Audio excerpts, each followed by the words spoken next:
Good afternoon all. In the last class we have seen associative memory working model. So in today's session we will see the bidirectional associative memory. It is called BAM. Architecture, how that architecture and what are the activation functions and how the architecture will be different from the normal neural network model. So if you see the architecture, there are two layers. One is on the left side we have X layer, on the right side we have Y layer. X1, Xi, Xn is nothing but the X layer. Y1, Yj, Ym or belongs to the Y layer. Here the sample node or sample neuron I have considered here as Xi in the X layer and Yj in the Y layer. There are n X layers neurons and m Y layer neurons, X1 to Xn, Y1 to Ym, right? So if you see the direction of arrows between the X layer to Y layer, both the directions it has that connection link from X1 to Y1. Let us take that W11 is a connection link weight from X1 to Y1, and it has a direction on both sides. Arrow is on both sides. That means the connection link weight will work for forward as well as the backward direction between the X1 to Y1. In a similar way, you can see all the connection link weights can work in both the direction. That's why the arrows also to that lines, connection link weights or synaptic link weights, arrows are indicated in both the directions. So earlier normal neuron model or normal ANN model, if it is single layer means there is only one computation layer. That computational layer is only output layer is a computational layer. Input will give it at X layer and output you can get it from the Y. But in this bidirectional associative memory, we cannot say X layer as the input, Y layer as the output. We can use it in either direction. That is, X layer can be used as a input layer or even Y layer also can be used as a input layer. If you are using X layer as an input, you will get the output from the Y layer. You can check the output from the Y layer. If you use the Y layer as an input, you can get the output from the X layer. So here I have taken two layers. So in this two layers, one is X layer, another one is Y layer. Both are computational layers only here, because if X1 to Y1 connection link weight, corresponding connection link weight is W11. If you are giving some sample vector at X1, through the connection link weight or synaptic link weight, you will get the Y1.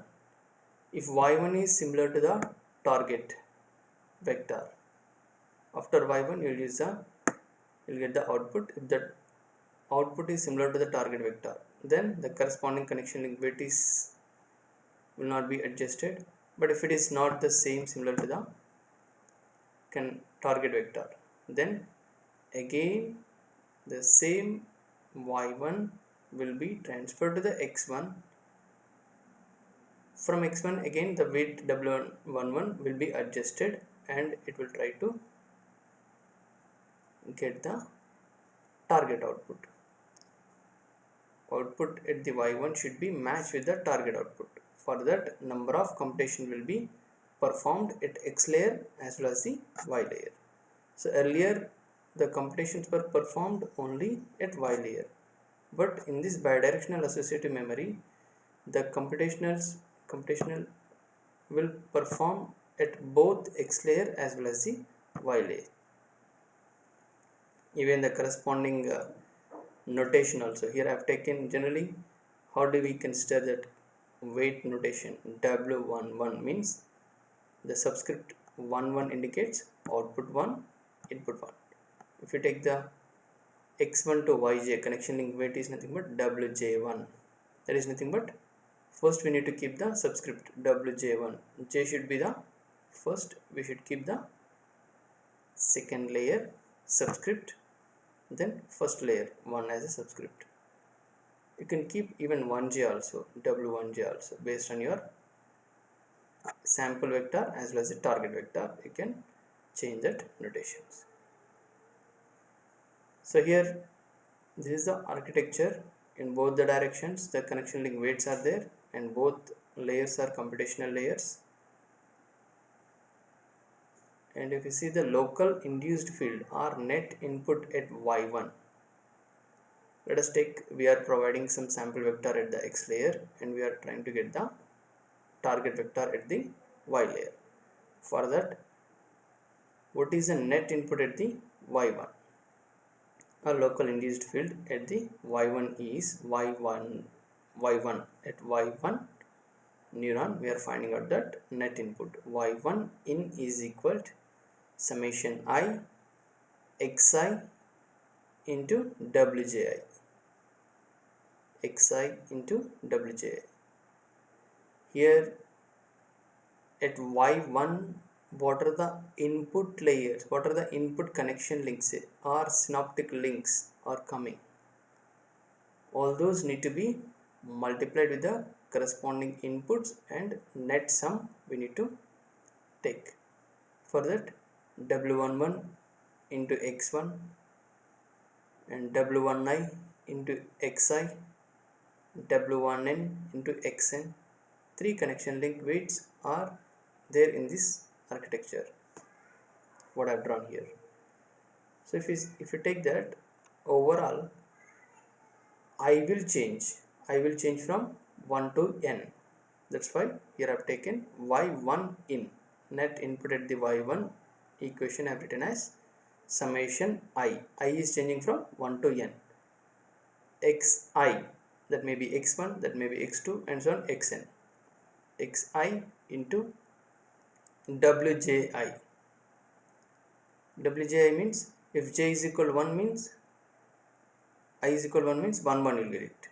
If j is equal to means 2 1 will get it, like this. That's why the net sum in net input at y1 is nothing but summation I xi into wji. Now after that sum net input or local induced field, you need to get the overall output. To get the overall output y1, we need to use the activation function. That activation function f of y1 in or f of local induced field. The local induced field is nothing but y1 in. Then you get the overall output at the y1 layer. So in a similar way, you can do it for the x1 also or x layer also, because both can be used as input or output also.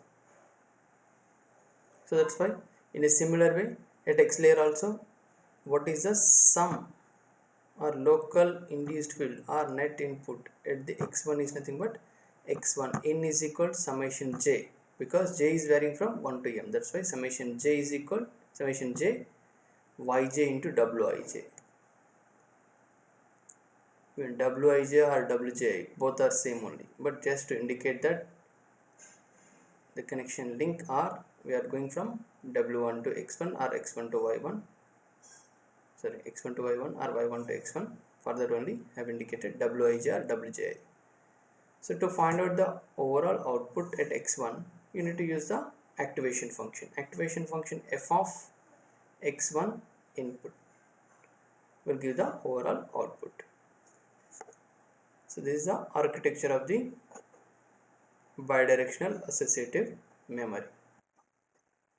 The types of bidirectional associative memory, there are two types, mainly discrete bidirectional associative memory, continuous bidirectional associative memory. If you see the discrete bidirectional associative memory, let us take some, in the earlier architecture,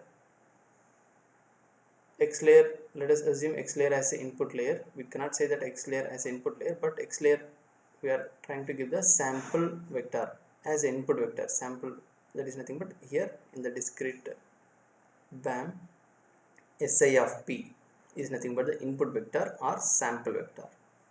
Tj of p is nothing but the target vector. From the Y layer we are getting the target vector.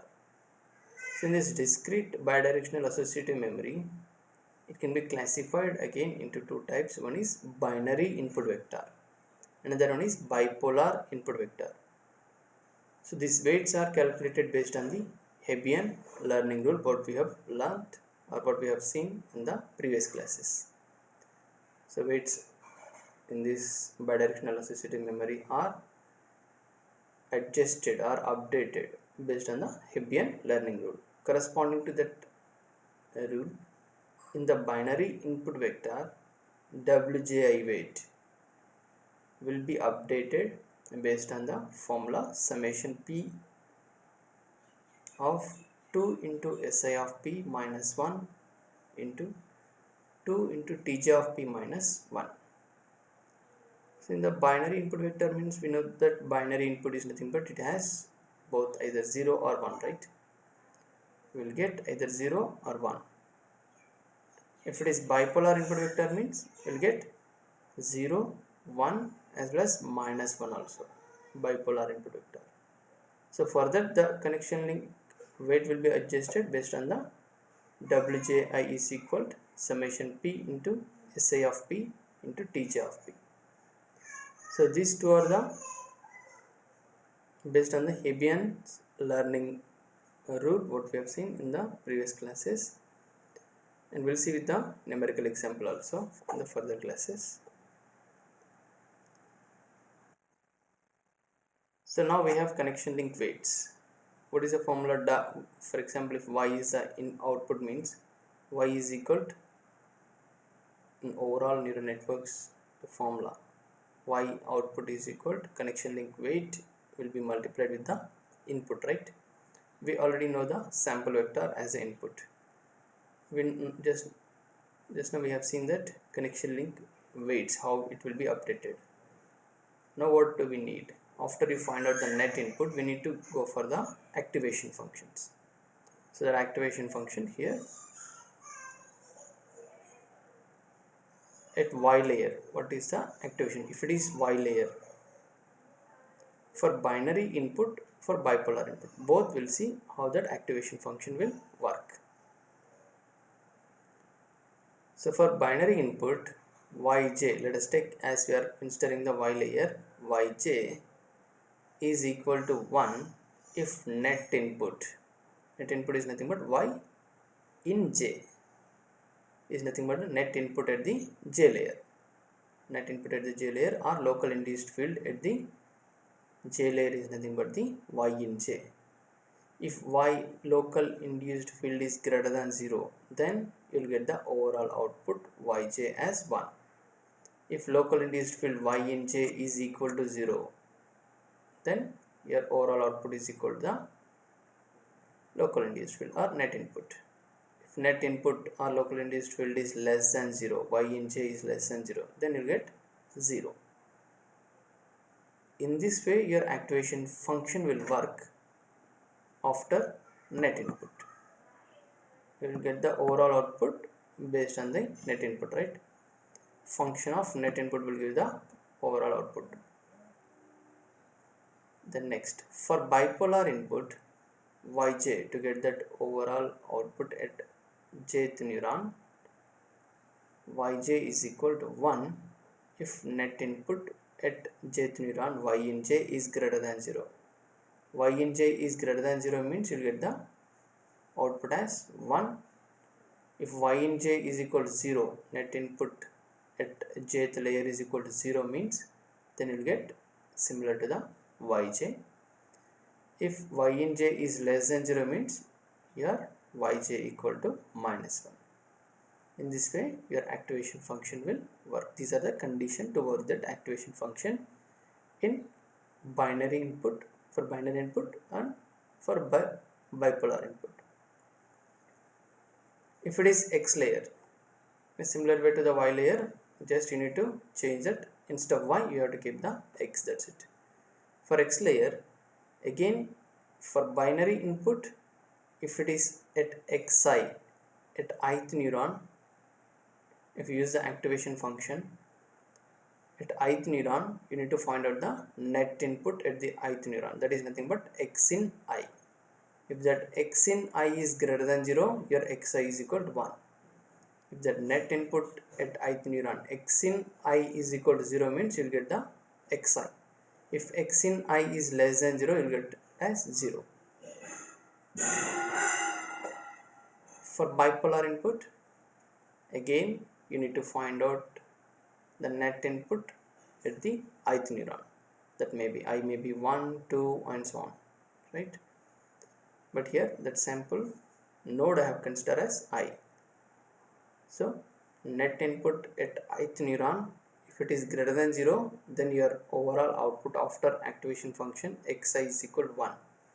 If net input at ith neuron equal to 0 means you will get similar to the net input. Overall output also equal to xi is equal to xi only. There will not be any change. If net input is less than 0 means -1 you will get it. Just one difference from binary to bipolar. If net input is greater than 0 means you will get 1 at binary input, for binary input, and in bipolar input also you will get 1 only if net input is greater than 0. If net input is less than 0, for binary input you will get 0. For bipolar input you will get -1. That is only the difference. If net input is equal to 0 means you will get the same as output. Okay, as binary input has only 0, 1, that's why you are getting 1 and 0 only. But for bipolar input you are having 1, -1, that's why you are getting -1 also.